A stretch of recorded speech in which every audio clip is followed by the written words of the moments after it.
ప్రస్తుతం మన ముందు సీనియర్ కాంగ్రెస్ నాయకురాలు లతా గౌడ్ గారు ఉన్నారు.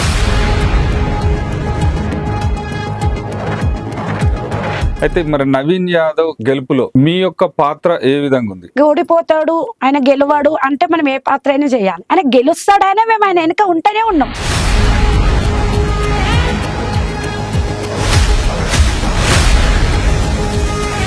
నవీన్ యాదవ్ గెలిచి దాదాపు 6 నెలలు అవుతుంది అక్క. జూబ్లీ హిల్స్ కాన్స్టిట్యున్సీ ఏ విధమైనటువంటి అభివృద్ధి జరుగుతుంది? గత 10 సంవత్సరాల నుంచి ఎటువంటి అభివృద్ధి జరిగింది? గత 10 సంవత్సరాల నుంచి ఏం జరిగిందో ఏమో తెలియదు కానీ ఇప్పుడు కొంతమంది పబ్లిక్ ఏమంటారు అంటే కాంగ్రెస్ వచ్చినప్పటి నుంచి వాటర్ వస్తలేవు అని అంటారు. కాంగ్రెస్ వచ్చినప్పటి నుంచి వాటర్ వస్తలేవు అంటే కాంగ్రెస్ ఏమైనా హాట్ పెట్టుకుందా, చైర్ కింద?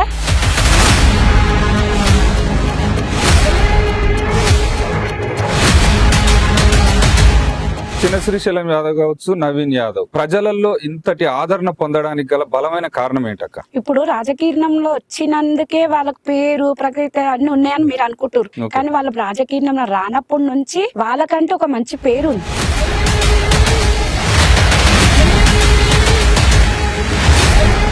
చిన్న శ్రీశైలం యాదవ్ ని రౌడీ షీటర్ అని, డాన్ అనేసి ఒక ముద్ర కూడా వేయడం జరిగింది. రౌడీ అయ్యి ఎవరినైనా మర్డర్ చేసిరా? అది రౌడీ అన్న వాళ్ళే రౌడీలు. రౌడీ అయితే ఇప్పుడు గెలవం కదా మేము. ఎందుకు వేస్ట్ మాటలు? అవన్నీ వేస్ట్ మాటలు. శ్రీశైలం నాయన దేవుడు.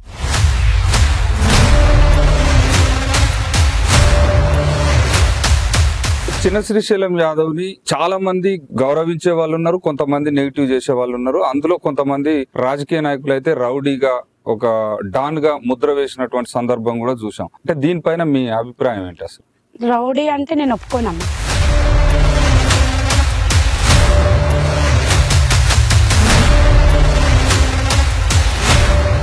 మీరు ఇప్పుడు రౌడీ రౌడీ అంటారు. కవిత పెళ్లి చేసినప్పుడు రౌడీ గుర్తుకు రాలేదా? కవితని ఇంటికి పిలిపించుకొని భోజనం చేపించినప్పుడు గుర్తుకు రాలేదా? రౌడీ అనేది ఇప్పుడు ఎందుకు గుర్తుకొస్తుంది? ఎంతసేపు ఒక మనిషిని తొక్కేయడానికే ప్రయత్నం చేస్తారు. కానీ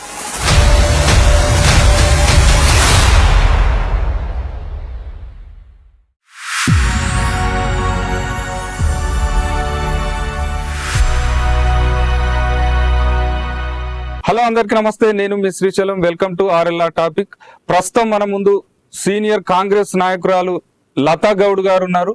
అంటే నవీన్ యాదవ్ యొక్క జీవిత చరిత్రని లతక్క మాటల్లోనే తెలుసుకుందాం. ఎందుకనంటే చాలా దగ్గరి సాన్నిహిత్యం ఉన్నది కాబట్టి వారి మాటల్లోనే నవీన్ యాదవ్ యొక్క జీవిత చరిత్రను తెలుసుకుందాం. నమస్తే అక్క. నమస్కారం అమ్మా, మీకు అందరికి మా నమస్కారాలు. అంటే ప్రజాసేవలో ఎన్ని సంవత్సరాల నుంచి ఉంటున్నారు అక్క? రాజకీయాల్లోకి రావాలన్నటువంటి ఆలోచన ఎందుకు వచ్చింది మీకు? నాకమ్మా, నాకేంటంటే నేను మామూలుగా హౌస్ వైఫ్ ని. ఎన్నో పార్టీలు అన్ని చేస్తున్నా అన్నిట్లో నేను వెళ్ళలేను. మా అమ్మ వాళ్ళు కూడా రాజకీయ పార్టీలలో ఉండేటోళ్ళు, కానీ నేను అప్పుడు బయటికి వెళ్ళలేను. ప్రత్యేకతగా ఏంటంటే నవీన్ యాదవ్ పోటీ చేస్తుండు అన్న తెలిసినాక మా ఇంట్లో మా హస్బెండ్ ని అడిగి ఆయన స్ఫూర్తితోటి, ఆయన సపోర్ట్ తోటి నేను నవీన్ యాదవ్ తరపున, నేను పార్టీ తరపున బయటకు వచ్చి మాట్లాడుతున్న, స్పీచ్లు ఇస్తున్నా. అంటే నవీన్ యాదవ్ గారు మీటింగ్ లో ఎక్కడ చూసినా గానీ లతక్క అని చాలా ఆప్యాయంగా పిలుస్తుండడం మేము చూసాం రీసెంట్ గా. అంటే అంతటి సాన్నిహిత్యానికి గల కారణం ఏంటి? ఎప్పటి నుంచి మీకు బాండింగ్ ఉన్నది? ఇప్పుడు నవీన్ ఎమ్మెల్యే అయినందుకు కాదు, మాకు ఎప్పుడైనా లతక్క అని నవీన్ అని పిలుచుకున్న సానుభూతి మా దగ్గర ఉన్నది. అందుకు అదే ప్రేమతో, అదే మాటలతో ఆయన పిలుస్తూ ఉంటాడు. ఎమ్మెల్యే అయినా ఆయన ప్రౌడ్నెస్ ఆయన దగ్గర లేదు. లతక్క అన్న పిలుపు, నవీన్ అని పిలుపు అనేది మా ఇద్దరి మధ్యలో జరుగుతూ ఉంటుంది. అంటే ప్రస్తుతం కాంగ్రెస్ పార్టీలో కొనసాగుతున్నారు కదా, గత ఎన్ని సంవత్సరాల నుంచి కాంగ్రెస్ పార్టీలో ఉన్నారు? నేను ఎప్పుడు లేనమ్మా, నిజంగా చెప్తున్నా, అబద్ధం చెప్పడంలో ఏమీ లేదు. నేను ఎప్పుడు లేను. మా అమ్మ వాళ్ళు గత 20 సంవత్సరాల నుంచి కాంగ్రెస్ పార్టీలో ఉండే నన్ను రమ్మన్నారు, కానీ నాకు అప్పుడు ఇంట్రెస్ట్ పెట్టలేను. ఇప్పుడు మా ఇంట్లో మా పిల్లలు, మా హస్బెండ్ తరఫున ఈ నవీన్ యాదవ్ నిలబడ్డాడు. మన యూత్ మనిషి, మన పిల్లగాడు అన్నట్టు నేను ఇంట్లో నుంచి బయటకు వచ్చి నవీన్ కి నేను సపోర్ట్ చేయగలుగుతున్నా. అంటే పార్టీ కాదు వ్యక్తే ముఖ్యమనే నినాదంతోనే బయటకు వెళ్ళా అంటున్నారా? పార్టీ కాదు వ్యక్తి, వ్యక్తి గురించి కూడా పార్టీ, రెండు. పార్టీ ఫస్ట్, వ్యక్తి తర్వాత పార్టీ. అయితే నవీన్ యాదవ్ ఫాదర్ అయినటువంటి చిన్న శ్రీశైలం యాదవ్ ని రౌడీ షీటర్ అని, డాన్ అనేసి ఒక ముద్ర కూడా వేయడం జరిగింది. దీనిపైన మీ అభిప్రాయం? రౌడీ అయ్యి ఎవరినైనా మర్డర్ చేసిరా? రౌడీ అనడంలో ఏముంది? రౌడీ అయ్యి పక్కన స్వీట్ షాప్ ఉందా, ఫ్రూట్స్ మార్కెట్ ఉందా, అక్కడ మనుషులు తిరుగుతలేరా? ఏమైనా రౌడీ అని ఏమైనా ముద్ర వేసుకుర్రా? అది రౌడీ అన్న వాళ్ళే రౌడీలు. రౌడీ అయితే ఇప్పుడు గెలవం కదా, ఎమ్మెల్యే పదవి రాదు కదా మాకు, రౌడీ అని మేము వెళ్తలేమా? అలా లతక్కన పిలుపులైన రౌడీవిజం మనకు కనబడుతుందా? ఎందుకు వేస్ట్ మాటలు, అవన్నీ వేస్ట్ మాటలు. శ్రీశైలం నాయన దేవుడు, ఆయన అందరికీ డాడీ. అంటే చిన్న శ్రీశైలం యాదవ్ ఎన్నో సంవత్సరాల నుంచి రాజకీయాల్లోకి రావాలనే ఆలోచనతో ప్రయత్నం చేశాడు, కానీ ఆయన యొక్క కోరిక నెరవేరలేదు. అంటే దానికి గల కారణం ఏంటి? ఆయన ప్రజల సేవ ఎక్కువ చేస్తాడు, రావద్దని ఎంతో మంది ఆయనకి వెనకకు తొక్కేసారు. కానీ ఆయన ప్రజల మనిషి కాబట్టి, చాలా మందికి గరీబులకి అందరికి హెల్పింగ్ చేస్తాడు కాబట్టి ఆయన తొక్కేయాలని చూసినావి. ఆయన మంచితనం ఆయనకే వాళ్ళ కొడుకులకు వచ్చింది. అంటే ఇప్పుడు నవీన్ యాదవ్ రాజకీయ ప్రయాణం అనేది ఎప్పుడు ప్రారంభమైంది అక్క? 2005. ఓకే, 2005 నుంచి స్టార్ట్ అయ్యింది. ఇంకా ఆయన అప్పటి నుంచి అయినా హెల్పింగ్ నేచర్. స్కూల్ డే నుంచి అయినా అందరికీ ప్రేమతో పిలుచుకోవడము, ప్రేమతో మాట్లాడడము, నిత్యగా అందరితోటి హాయ్ బాయ్ అనుకోవడము, అన్న తమ్ముడు అక్క చెల్లె అన్న బంధుత్వం ఎక్కువ కలుపుకోవడము, అట్లా ఆయనకి ఈ రాజకీయం దాంట్లో కూడా కొంచెం కలిసి వచ్చింది. అయితే 2009లో యాక్చువల్ గా ఎంఐఎం పార్టీ తరపునే టికెట్ వస్తుంది అనేసి చాలా మంది చెప్పడం జరిగింది, ఖచ్చితంగా గెలుస్తాడు అనేసి కూడా అప్పుడైతే చాలా మంది చెప్పిన సందర్భం. కానీ టికెట్ ఇవ్వలేదు హఠాత్తుగా, దానికి గల కారణం ఏంటంటారు? వాళ్ళ టికెట్ ఇవ్వకుండా గెలిచినంత అయితే మేము చేయించుకున్నాం అప్పుడు కూడా మేము. కానీ అప్పుడు కూడా గెలిచిండు, వాళ్ళ టికెట్ ఇచ్చినా ఇవ్వకుండా గెలిచిండు. సరే, అంతా మన మంచికే అనుకొని ముందు అడుగేస్తూనే ఉన్నాం ఇప్పుడు వరకే. అయితే చిన్న శ్రీశైలం యాదవ్ ని చాలా మంది గౌరవించే వాళ్ళు ఉన్నారు, కొంతమంది నెగిటివ్ చేసే వాళ్ళు ఉన్నారు. అందులో కొంతమంది రాజకీయ నాయకులు అయితే రౌడీగా, ఒక డాన్ గా ముద్ర వేసినటువంటి సందర్భం కూడా చూసాం. అంటే దీనిపైన మీ అభిప్రాయం ఏంటి అసలు? రౌడీ అంటే నేను ఒప్పుకోనమ్మా, నేను ఇప్పటికీ ఒప్పుకోను. ఆయన అందరికీ డాడీ, అన్న, తమ్ముడు, అన్ని దేవుడు. నేను చెప్పేదైతే దేవుడు ఆయన. నేను చూసిన విధానం పట్టు అయితే దేవుడు. మీరు ఇప్పుడు రౌడీ అంటారు. కవిత పెళ్లి చేసినప్పుడు రౌడీ గుర్తుకు రాలేదా? కవితని ఇంటికి పిలిపించుకొని భోజనం చేయించినప్పుడు గుర్తుకు రాలేదా? రౌడీ అనేది ఇప్పుడు ఎందుకు గుర్తుకొస్తుంది? ఎంతసేపు ఒక మనిషిని తొక్కేయడానికే ప్రయత్నం చేస్తారు, కానీ ఒక మనిషి మంచోడని ఇయ్యాల రేపట్లో ఎవరైనా అంటారా? ఎవరు అన్నారు? ఎదుగుతే కొద్దీ తొక్కేస్తూనే ఉంటారు. అందుకు ఆయనకు రౌడీ అంటారు. రౌడీ అన్న మేమున్నాం, ఆయన వెనక రౌడీ అన్న పేరే లేకుండా చేస్తాం. అయితే నవీన్ యాదవ్ యొక్క బలం ఏంటి, బలహీనత ఏంటి? అమ్మ నాన్న, అంతేనా? అమ్మ నాన్న, మేము ప్రజలు. ఓకే, బలహీనత అంటూ ఏమి లేదా? ఏమీ లేదు, బలహీనతనే లేకుండా చేస్తాం. మేమున్నాం కదా. మా తమ్ముడు ఎమ్మెల్యే అంటేనే మా తమ్ముడు, నవీన్ అంటే తమ్ముడు. ఇప్పుడు చిన్న శ్రీశైలం యాదవ్ కావచ్చు, నవీన్ యాదవ్ అంటే ప్రజలలో ఇంతటి ఆదరణ పొందడానికి గల బలమైన కారణం ఏంటక్క? ఇప్పుడు రాజకీయంలో వచ్చినందుకే వాళ్ళకి పేరు, ప్రకృతి అన్ని ఉన్నాయని మీరు అనుకుంటారు, కానీ వాళ్ళ రాజకీయంలో రానప్పటి నుంచి వాళ్ళకంటే ఒక మంచి పేరు ఉంది.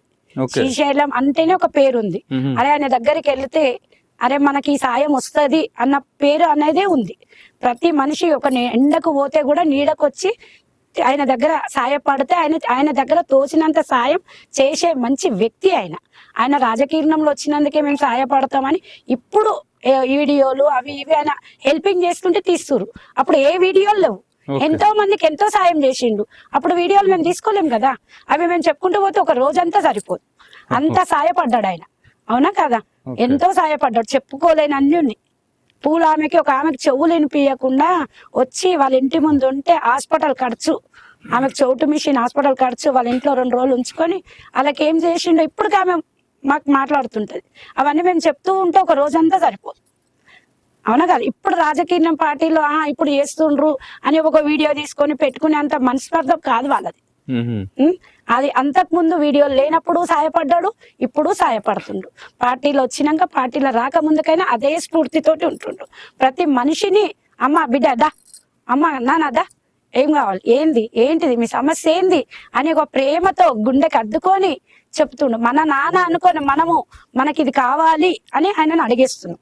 ఒక తండ్రి దగ్గర మనం ఎలా అడుగుతామో శ్రీశైలం నాయన దగ్గర కూడా మేము అదే రూపంలో అడుగుతాం. అంటే చిన్న శ్రీశైలం యాదవ్ ఇంటికి పోతే తప్పకుండా భోజనం చేయండి పంపియడు అనేది ఒక మాట అయితే ఉన్నది, చాలా మంది అంటుంటారు. చాలా మంది నిజమే. మేము ఈ ఎలక్షన్ల టైంలో మేము నవీన్ కి సపోర్ట్ చేయాలి, గుండాలు అన్నారు, రౌడీలు అన్నారు, అంతేందుకు నన్ను కూడా బెదిరించిర్రు.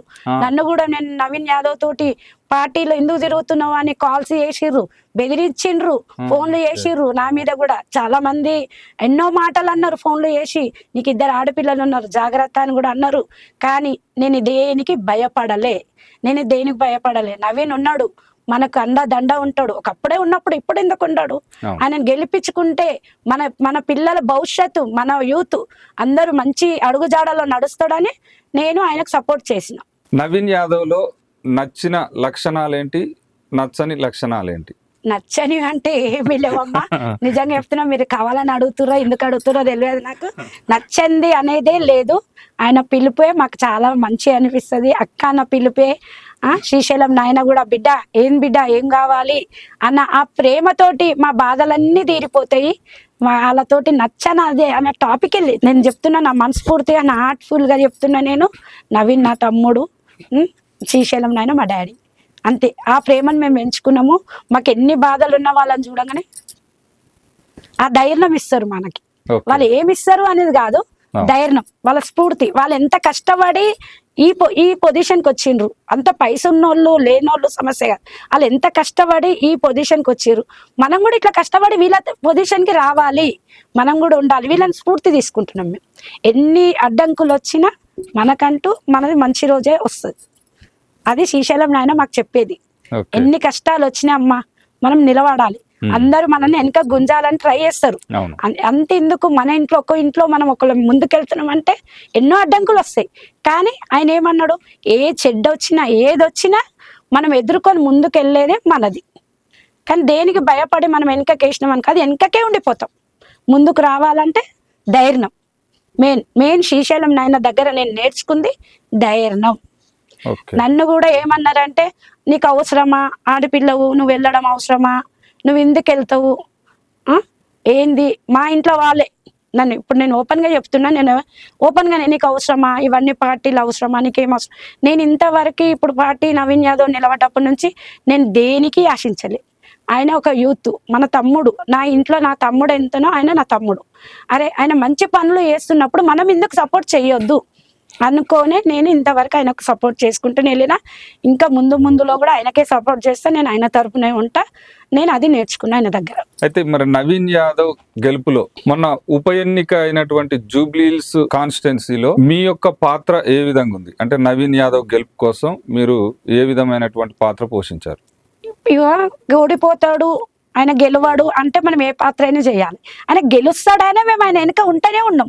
ఆయన ఎక్కడికి వెళ్తే అక్కడికి ప్రతి అడుగు ఆయన వేస్తూనే ఉన్నాం. ఓడిపోతాడు అంటే అరే వీళ్ళని తీసుకురావాలి, వాళ్ళని తీసుకురావాలి, పబ్లిక్ని తీసుకురావాలి, జామ్ చేయాలన్నట్టు ఉంటుండే.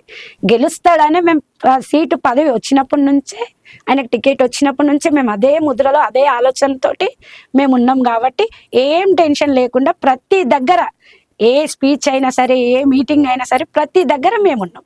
ఆ మీటింగ్కి కోట్ల జనం, మేము ఎవరిని పేరు పెట్టి బుట్టు పెట్టి ఎవరిని విలువలే, కానీ కోట్ల జనం వచ్చిండ్రు. ఎందుకు? నవీన్ ఆయన మనిషి, ఆయన మనస్వార్థం ఏంటి తెలుసుకునే కదా అంతమంది రావడానికి కారణం, అన కదా. ఇప్పుడు నవీన్ యాదవ్ గెలిచి దాదాపు 6 నెలలు అవుతుంది అక్క, ఉప ఎన్నికలో గెలిచి. అంటే ఈ 6 నెలల్లో జూబ్లీహిల్స్ కాన్స్టిట్యున్సీ ఏ విధమైనటువంటి అభివృద్ధి జరుగుతుంది? గత 10 సంవత్సరాల నుంచి ఎటువంటి అభివృద్ధి జరిగింది? గత 10 సంవత్సరాల నుంచి ఏం జరిగిందో ఏమో తెలియదు, కానీ ఇప్పుడు నవీన్ గెలిచినాక చెప్తున్నా. నేను కృష్ణానగర్ ఏరియాకు పోతే పేరుకి అది కృష్ణానగరే, కానీ ఆ ఏరియాని చూస్తే అమ్మ బాబోయ్ వీళ్ళు ఎలా ఉంటుర్రు అని భయం వేసింది. నవీన్ తోటే నేను చూసినా అదంతా చేపియడానికి. కానీ అది చాలా డేంజర్గా ఉంది. ఇప్పుడు అది చేయడానికి నవీన్ స్ఫూర్తిగా తీసుకుంటూ దాన్ని మళ్ళా కృష్ణాదేవి, బోడబండ, కరీంనగర్ అవన్నీ చేస్తుండు. మెల్లమెల్లగా అన్నీ అయితే డెవలప్మెంట్ అవుతున్నాయి. అయితే ఇప్పుడు కొత్తగా ఏంటంటే ఈ కాంగ్రెస్, ఇప్పుడు కొంతమంది పబ్లిక్ ఏమంటారు అంటే, కాంగ్రెస్ వచ్చినప్పటి నుంచి నీళ్ళు వస్తలేవు, వాటర్ వస్తలేవు అని అంటారు. కాంగ్రెస్ వచ్చినప్పటి నుంచే వాటర్ వస్తలేవు అంటే కాంగ్రెస్ ఏమైనా టాప్ పెట్టుకుందా చైర్ కింద? చెప్పండి. కాంగ్రెస్ వచ్చినప్పటి నుంచే కదా మనం సన్నబియ్యం తింటున్నాం. కాంగ్రెస్ వచ్చినప్పటి నుంచే కదా లైట్ ఫ్రీ కరెంట్ బిల్ తీసుకుంటారు. అవన్నిటికీ లేని అడ్డంకులు వాటర్కి వస్తుందా? భూమిలో వాటర్ లేవు, బోర్ వేసుకుంటే వాటర్ వస్తలేవు, దానికి లేదా? నవీన్ ఏమైనా నల్లలు తిప్పుతుండా? కాంగ్రెస్ పార్టీ వచ్చినప్పటి నుంచే, నేను మొన్న మార్కెట్కి వెళ్ళిన, లేటెస్ట్గా మార్కెట్కి వెళ్తే నా పక్కన ఉన్నటోళ్ళు అనవసరంగా గెలిపించుకున్నాం, నన్ను కావాలని వ్యతిరేకంగా అనవసరంగా గెలిపించుకున్నాం ఈ పార్టీని, నల్లలే వస్తలేవు అంటే నల్లలకి ఈ పార్టీలకి ఏమైనా సంబంధం ఉందా మాట్లాడితే? అవునా కాదా? మళ్ళీ సరే ఏమన్నా వస్తలేవని మీరు బియ్యం తీసుకోకుండా ఉంటురా, ఫ్రీ కరెంట్ బిల్ తీసుకోకుండా ఉంటురా, బస్ ఎక్కకుండా ఉంటురా? ఇవన్నీ మనం మాటలు కాదు. పార్టీకి వాటర్కి సంబంధమే లేదు. అది మన ప్రకృతి సహకరిస్తలేదు మనకి. వాటర్ అనేది మనం కూడా వేస్ట్ చేయకుండా పొదుపుగా వాడుకుంటే ఏ పార్టీ వాళ్ళకైనా వాటర్ వస్తాయి. వాళ్ళు ఉన్నప్పుడు ఒకలాగా, వీళ్ళు ఉన్నప్పుడు ఒకలాగా, అది మన మెంటాలిటీ కానే కాదు. అవునా కదా? అంటే ఇప్పుడు ప్రస్తుతం ఎండాకాలంలో కొంచెం వాటర్ కొరత అయితే ఉన్నది కదా, దాన్ని ఎట్లా కవర్ చేయగలిగారు మరి? మనం వాడుకున్న బట్టి కవర్ చేసుకోవాలమ్మా, అంతేనా? మనం వాడుకున్న బట్టి కవర్ చేసుకోవాలి. ఆయన ఎన్నని చూస్తాడు, అవునా కదా? ఎన్నని చూసుకుంటాడు ఆయన, ఎన్నని చేస్తాడు. మన ఒకళ్ళ నుంచి ఒకళ్ళు, అరే వీళ్ళకి వస్తలేదు అని మనం ఒకరికొకరు సేవింగ్ చేసుకోవాలి, ఒకరికొకరు వాడుకోవాలి. ఇప్పుడు ఈ 6 నెలల్లో ఎటువంటి కార్యక్రమాలకు శంకుస్థాపనలు జరిగినాయి మన జూబ్లీహిల్స్ కాన్స్టిట్యూన్సీ? మొన్ననే కొత్తగా రామారావుది విగ్రహం ఓపెన్ చేసినాము. ఓకే. మళ్ళా షాదీ ముబారక్ చెక్కులు 2 సార్లు ఇవ్వడం జరిగింది. ఇంకెన్నో జరుగుతూనే ఉన్నాయి, చెప్పుకుంటూ పోతే చాలా ఉన్నాయి. ఇంకా చాలా బాగా చేస్తాడు, చేయించుకుంటాము. మన అవన్నీ మేము అన్నిటికీ ముందు నడుపుతూనే ఉంటాం. ఇప్పుడు అంటే ప్రస్తుతం కాంగ్రెస్ ప్రభుత్వం యొక్క పనితీరు ఎలా ఉందక్క? సూపర్ గా ఉంది, అంటే చాలా బాగా ప్రతిపక్షాలు ఏ మాత్రం కూడా కరెక్ట్ అంటేనే ఉంటారు. మంచి అనేసి చేస్తుంటే అంటున్నారు. ఎవరైనా, ఇప్పుడు ఎవరైనా మంచి చేస్తుంటారేమో, మంచి చేస్తున్నాం ఎవరైనా అంటారా? ఎవరు అనరు. చేసుకుంటూనే పోతాం మేము. ఎవరు ఎన్నన్నా వెనకకు తగ్గేదే లేదు. ప్రతిదీ ఇంకా ట్రబుల్ చేసుకుంటూనే పోతాం. ఎవరు ఎన్నన్నా మేము పట్టించుకోం. మంచి పనులకే చేసుకుంటూ పోతాం. మాట ఇచ్చినాం, మాట చేస్తాం. మాట ఇయ్యని వాళ్ళకి కూడా ఇంకా మంచి పనులు చేసి చూపిస్తాం. అయితే మొన్న ఈ ధాన్యం కొనుగోలు విషయంలో ప్రభుత్వం కొంచెం అలసత్వం వహించడం వల్ల చాలా మంది రైతులు ఇబ్బంది పడ్డారు అనేసి చెప్పడం జరుగుతుంది. దీనిపైన మీరు? అది ప్రతి ఒక్కళ్ళకి అది అట్లా అనుకుంటారు అంతే. వాళ్ళు చేసేది వాళ్ళు చేస్తూనే ఉంటారు. కొంతమంది వస్తూనే ఉంటాయి అవన్నీ పుకారు మాటలు. అవి ఏమి ఎక్కడ జరగలేవు, అవి అయ్యేటివి అయితేనే ఉన్నాయి, చెప్పేటోళ్ళు చెప్తూనే ఉన్నాం. అంటే మూసి సుందరీకరణ చేస్తానేసి రేవంత్ రెడ్డి అనౌన్స్మెంట్ కూడా చేయడం జరిగింది. చేస్తుండొచ్చు, అది కూడా చేస్తాడు. తొందర ఎందుకు? ఏదైనా అన్ని ఒక్కసారి కాదు కదా. ఇప్పుడు ఇన్ని చేస్తుండంటే అది చెయ్యడా? చేస్తాడు, గ్యారెంటీగా చేస్తాడు. రేవంత్ రెడ్డి ఆలోచన ఏంటంటే 10 సంవత్సరాలు మా ప్రభుత్వమే ఉంటది అనేసి కాన్ఫిడెంట్ గా చెప్తున్నాడు. అంటే అంత కాన్ఫిడెంట్ చెప్పడానికి గల బలమైన కారణం మేమే లేడీస్. అంతకు ముందు టిఆర్ఎస్ లో ఆడోళ్ళని రానిచ్చిండ్రా? ఆడోళ్ళకి ఏదైనా ఛాన్స్ ఇచ్చిండ్రా? ఎప్పుడైనా ఆడోళ్ళ స్పీచ్ ఎక్కడైనా వినిపించిందా మీకు? అంటారా? అవునా కాదా? చెప్పండి మీరు. ఎక్కడైనా లేడీస్, ఇప్పుడు నేనే ఉన్నా, అంతకుముందు ఎప్పుడు నేను రాలేను, అంతకుముందు ఎప్పుడు నేను బయటికి రాలే. న్యూస్ ఛానళ్లలో, టీవీలలో, పార్టీలలో నేను ఎక్కడ తిరగలే. ఇప్పుడు వీళ్ళు కాంగ్రెస్ పార్టీ వాళ్ళు లేడీస్కి, ప్రత్యేకంగా లేడీస్కు మాకు ఛాన్స్ ఇస్తారు కాబట్టి కంపల్సరీ ఆయన వెనక మేము ఉన్నాం కాబట్టి ఆయన ఆ మాట అనగలుగుతుంది. ఓకే. మన జూబ్లీహిల్స్ కాన్స్టిట్యున్సీలో అంగన్వాడీ కేంద్రాల యొక్క పరిస్థితి ఎలా ఉంది? సూపర్ ఉంది, అందరికీ మంచిగా జరుగుతుంది. ప్రతి పిల్లలకి అన్ని ఇస్తారు, హాలిడేస్ ఉన్నవి. అందరినీ, మా ఇంటి పక్కనే అంగన్వాడీ స్కూలు, నేను చూస్తున్నా. నేను ప్రతిరోజు వాళ్ళని తెలుసుకుంటుంటా. 2-3 రోజులకి వెళ్ళి అంగన్వాడీ స్కూల్కి వెళ్తా. వాళ్ళకి వచ్చేటివన్నీ ఇస్తుండ్రా ఇస్తలేరా అని నేను కూడా ప్రత్యేకంగా వెళ్ళి తెలుసుకుంటా. అందుకు సూపర్గా అవుతుందని నేను చెప్తున్నా. నేను చూసేపటికే చెప్తున్నా, విని కాదు, చూసి చెప్తున్నా. ఇప్పుడు గర్భిణీ స్త్రీల పట్ల ఎటువంటి శ్రద్ధ తీసుకుంటున్నారు? గవర్నమెంట్ ఏమేమి మాట ఇచ్చిందో అదే శ్రద్ధ తీసుకుంటున్నాం. నవీన్ యాదవ్ 2028 ఎన్నికల్లో మళ్ళీ గెలిచే అవకాశం ఉందా? గెలుస్తాడు, కంపల్సరీ గెలుస్తాడు. మేము గెలిపించుకుంటాం, అట్లనే గెలుస్తాడు. అంటే కాంగ్రెస్ ప్రభుత్వం ప్రతిష్టాత్మకంగా తీసుకున్నటువంటి 6 సూత్రాల పథకం ఎంతవరకు అమలు అవుతుంది అక్క? ఇగో ఇప్పుడు ఇంతకు ముందు ఉండే పార్టీ ఇది ఏం చేసిందో తెలియదు. అప్పుల పాలు చేసి పెట్టి మా చేతికి ఇచ్చిర్రు. అప్పుల పాలు చేసి మా చేతికి ఇచ్చిర్రు. ఒక్కొక్క కప్పు కూడుపుకుంటూ వస్తూ అందులో మేము 3 పథకాలు అయితే ఓకే చేసినాం. ఏంటిది? కరెంటు, బియ్యము, బస్సు. రైతు భరోసా అనేది ఏంటంటే కొద్దిగా మెల్లమెల్లగా కొంతమందికి పడుతున్నాయి. అది కూడా త్వరలో చేస్తారు కంపల్సరీ. ఇక 2500 ఇప్పట్లో మొదలు పెడుతుర్రు, అవి కూడా అవుతాయి. ఈ అప్పును కూడుపుకుంటూ వచ్చే వారికి ఇది చేయాలంటే కొంచెం టైం తీసుకోవాలి. కంపల్సరీ అదైతే చేసి చూపిస్తారు. మరి కాంగ్రెస్ ప్రభుత్వం 2028 ఎన్నికల్లో అధికారం చేపట్టే అవకాశం ఉందా? కంపల్సరీ ఉంది, చేపడుతుంది. మళ్ళీ నేను ఇదే స్పీచ్ ఇవ్వాల్సింది వస్తుంది, కంపల్సరీ చేపడుతుంది. ఓకే, తప్పకుండా. ఇప్పుడు 2028లో కాంగ్రెస్ పార్టీ వచ్చే అవకాశం ఉందా? రేవంత్ రెడ్డి అయితే చాలా కాన్ఫిడెంట్ గా చెప్తున్నాడు, 10 సంవత్సరాలు కూడా మా పార్టీ అధికారంలో ఉంటుంది అంటుండు. దీనిపైన మీ అభిప్రాయం? రేవంత్ రెడ్డి ఎందుకు చెప్తుండు? మా ఆడపిల్లల ఆశీర్వాదం ఆయనకు ఉంటుంది కాబట్టి అదే ధైర్యంతో ఆయన చెప్తుండు. కంపల్సరీ అదే ఉంటుంది, పార్టీ ఉంటుంది. మళ్ళీ మీ స్టూడియోకి వచ్చి నేను మళ్ళీ స్పీచ్ ఇవ్వాల్సింది వస్తుంది. తప్పకుండా. భవిష్యత్తులో నవీన్ యాదవ్ తెలంగాణకు సీఎం అయ్యే అవకాశం ఉందా? సీఎం కంటే ఇక ఉంటుంది కంపల్సరీ. మంత్రి పదవి అయితే రావాలని కోరుకుంటున్నాం ఇప్పుడు కూడా. అప్పటికి ఎమ్మెల్యే కావాలని మేము ప్రతి దేవునికి మొక్కుకున్నాం, ఆయన దగ్గర ఉంది, కావాలి, మేము నిలబడ్డాం, ఆయన వెనక మాకు మా తమ్ముడు గెలవాలి ఉండాలని మేము అనుకున్నాము. కంపల్సరీ మంత్రి పదవి కూడా రావాలని కోరుకుంటున్నాం. చివరగా నవీన్ యాదవ్ గురించి మీ యొక్క అభిప్రాయం? మంచి వ్యక్తి. నా శ్రీశైలం నాయన ఎంత మంచి వాడో అంతకన్నా మంచి వ్యక్తి, మంచి తమ్ముడు, మంచి అన్న, అన్నిటికీ మంచి, ఇంకా చెప్పడానికి లేనే లేదు. థ్యాంక్ యూ అక్క, థ్యాంక్ యూ సో మచ్. మీ యొక్క అమూల్యమైనటువంటి సమయాన్ని మాకు ఇచ్చినందుకు ధన్యవాదాలు. చూశారు కదా మన లతక్క గారి యొక్క విశ్లేషణ నవీన్ యాదవ్ గురించి. ఎందుకు అనంటే నవీన్ యాదవ్తో చాలా సంవత్సరాల నుంచి జర్నీ చేస్తున్నారు కాబట్టి అతని గురించి చాలా వివరాలు తెలుసు కాబట్టి అందుకే అక్కని ఇక్కడికి ఇన్వైట్ చేయడం జరిగింది. ఈ యొక్క విశ్లేషణపై మీ యొక్క కామెంట్ ఖచ్చితంగా కామెంట్ బాక్స్లో పొందుపరచండి. చూస్తూనే ఉండండి ఆర్ఎల్ఆర్ టాపిక్ని. సబ్స్క్రైబ్ చేసుకొని షేర్ చేయండి, కామెంట్ పెట్టండి. Thank you so much. నమస్కారం. నాకు ఈ ఛానల్ పిలిచినందుకు, ఈ నవీన్ గురించి మాట్లాడే అవకాశం ఇచ్చినందుకు నాకు చాలా సంతోషంగా ఉంది.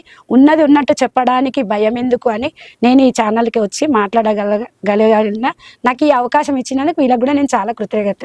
థ్యాంక్ యూ అక్క, thank you so much. Thank you అమ్మా.